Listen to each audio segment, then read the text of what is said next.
All right, Ashland community, Southern or people, the people against TwinRay community. That's what this is about. All right, I have to go kind of fast because it's a lot of information. It's a lot that's been developing. It's a lot that's happened, and there's a lot that needs to be done. So, this was shared with me several days ago. It's taking place over the last 7 weeks up to yesterday. We are changing victims' names because victims do not owe us their story. We are grateful that they share their stories with us so that we may learn what to do in the future to help or figure out a way to help now, because not everything has legal recourse that is actionable at the moment, okay? So, Carol, she's a landlady. Carol, she's a landlady. She owns a property in Ashland. She's renting out her property and she finds a sweet old woman, elderly woman, my apologies. Her name is June. So, June had an injured leg. It got pretty bad and really infected within 3 days. 3 days. So, June's family doesn't live here. Her sister, Sarah, lives in Colorado.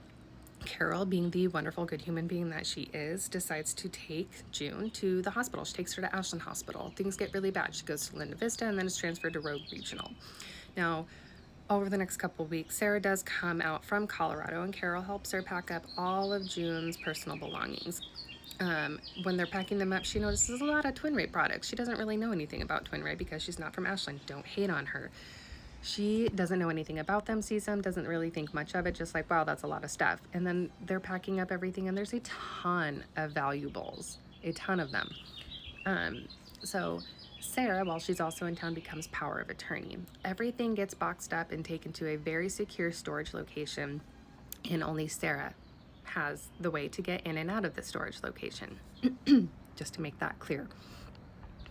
So Carol, being the very good human being that she is, she's going and visiting June while she's in the hospital. So she goes out to Rogue Regional, and when she's there, she notices a lot of people coming and going. One of the people strikes up a conversation with her and says, hey, I also live in Ashland. I would really appreciate a ride next time you think you're coming out. Carol, being the good human being that she is, gives her, her phone number. They trade information and they schedule something and goes and picks this woman up. And on the way to the hospital, this woman, her name is Deborah Juliet. She is from Germany. She is a follower of TwinRay. In fact, she took the place of Charisse Edenhofer after Charisse needed to stop and take care of herself, and I hope that she still is, because that's what she needs to be doing, is taking care of herself and enjoying her time with her family.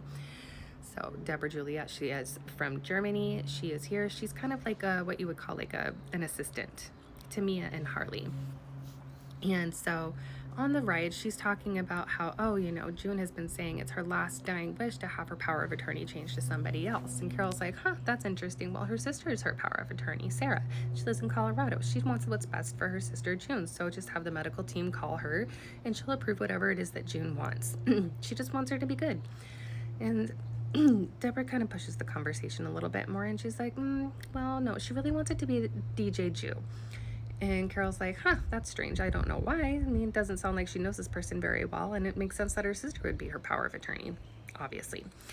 They get to the hospital, and everybody's visiting, and while they're visiting, a hospital staff member comes in and starts performing a cognitive test on June. June miserably fails because she is very ill. She is going downhill. So she fails. Carol is very confused and is like, what was that? What was that about? And Deborah says, that's a necessary step that needs to be taken to have the power of attorney changed. Carol's like, that's shady. That's not cool. I already told you her power of attorney is her sister. It's already taken care of. And she's not feeling it. And so she's like, you know what? I'm out. I'm good for the day. See you, bye.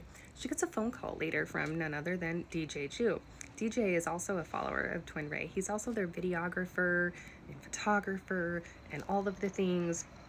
And he's been with them for quite a few years. In fact, he was actually reported missing by some of his friends. So that was a really weird story to have to listen to from his friends a year and a half ago. That was bonkers. He just completely ignored them. And then when he was actually down at one of the expos in LA last year, I let the friends know, and they went, and he still just ignored them. And so they just started making memes of him, which, I mean, like, you did that to yourself, bro. Anyways, DJ is talking to Carol on the phone and saying, June's last dying wish is to have her power of attorney switched over to me. And again, Carol is like, I don't know what to tell you. Sarah is her power of attorney. It's her sister. She lives in Colorado. Have the medical team get a hold of her, and I'm sure she'll approve whatever it is that June wants. She wants her to be happy, comfortable. That's what sisters do, and that's what the power of attorney does. They do everything for the patient, the person. Okay.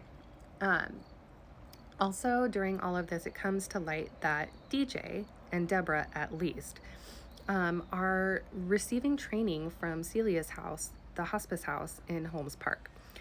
They're receiving training for their licensure, and they are talking about how they're very excited to be able to do that and be there for people for their last days. Apologies, my daughter is adorable. Okay, so yes, they are going to be taking care of people during their last days. Unnerving, to say the least, at this point with what they're trying to pull. All right. While Carol is not home because she does not live in Ashland, again, we're not hating because she's contributing to the Ashland community more than TwinRay is, all right? She's not home. Someone shows up at her house, her rental property, and the neighbor knows she's not there and goes over and says, hey, you know, nobody's here. Can I help you? And it turns out to be none other than Mia O'Brien. Mia O'Brien is a longtime follower of TwinRay, and it's just a pure coincidence that her first name is Mia and that her last name is O'Brien, and that Mia Teresa's stepfather, Michael O'Brien Putney. It's just all coincidence. Anyways, so Mia informs the neighbor, like, oh, I have the code to the lock. I'll just let myself in. Super rude, super weird. You were clearly not invited because June has not passed a cognitive test, so I don't think you were invited over there. And that's kind of trespassing because that's not your property. That's Carol's property. All right. Mia goes in the house, rummages around, doesn't find anything, leaves empty-handed in her fancy car with New York plates because Mia O'Brien is from New York. All right, so continuing on. After the hang up from DJ, another phone number was given to her for a woman named Brenda, and that is Brenda St. Germain. Brenda does not have very active social profiles. She doesn't have pictures out there anywhere, but her family does. And her information is attached to her family. So, you know, whatever. So these people are continuing to hound. They want to be the power of attorney. Moving on to yesterday. June is being moved from Row Regional because they've just gone from bad to worse, and she is at the end of her days, unfortunately. So she's being moved. And who do people bring? They brought an attorney. They brought an attorney and presented this attorney that it is June's attorney. Now, yes, you can do this. You can hire an attorney for somebody. You can pay that bill. That attorney cannot make you power of attorney. That attorney cannot give you that person's assets. That's not how that works. As long as this attorney is ethical and moral and does what they're supposed to, which is to be having their client, which is June, having her best interests at heart and practiced and played out, then everything's fine. They can pay those bills for that attorney. They're not getting anything from that woman. They're not getting anything from her sister. So let's hope this attorney, who I believe his first name is Christopher, let's hope he's an ethical and moral human being. And he's not just doing this because he's been promised something that he can't have. Okay? So she's being moved and now has this attorney. And before anybody says anything, yes, her sister Sarah has contacted the police. She has contacted senior services. She has done everything that she possibly can to help protect, but also keep her sister comfortable. So this is the new step that people are taking to help TwinRay get the money that they need or want. I'm sorry, I don't want these people in the community. I don't want them working at a hospice house where they will be at the bedside of dying people to take advantage of them during their vulnerability. Like, let's hope all of those patients have very loving and very present family members to help protect them. I've contacted the house. I've contacted the place where she's going to now. I cannot stand that these people are doing this right now, and it's a big deal. I'm sorry that this video has been so long, but it's a lot of information. It's a lot that's been playing out, and they have got to be stopped.